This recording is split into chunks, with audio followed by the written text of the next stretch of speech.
Story number 1. The Man Outside Room 17.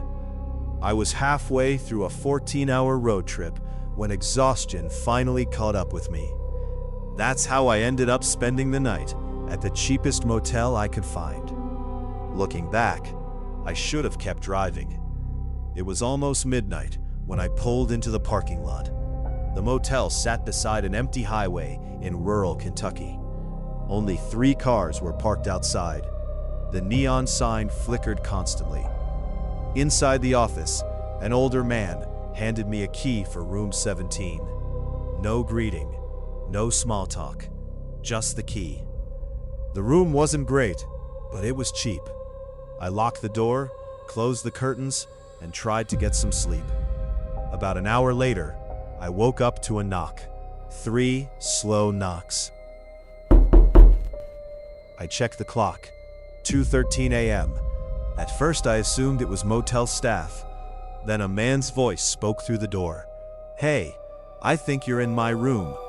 The voice sounded calm, almost friendly. The man repeated himself. "I think they gave you my room." Something felt wrong immediately.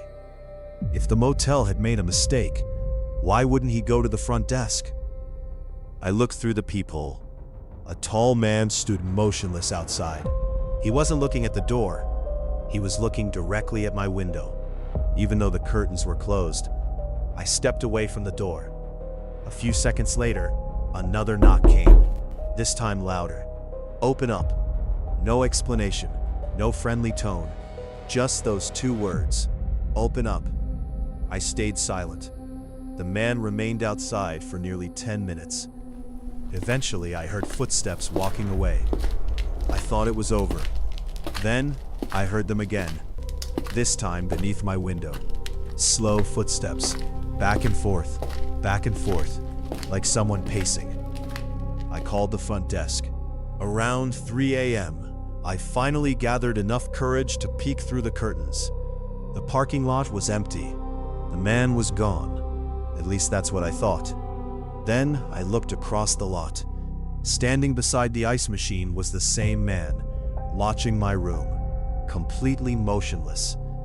The next morning, I packed my things and left before sunrise. Before leaving, I asked the front desk employee about the man. His expression changed immediately. Then he asked me a question. Was he standing near the ice machine? When I said yes, he became quiet. Apparently, multiple guests had reported seeing the same man over the years. The strange part? Nobody matching that description had ever checked into the motel. And according to the employee, room 17 was always the room he watched.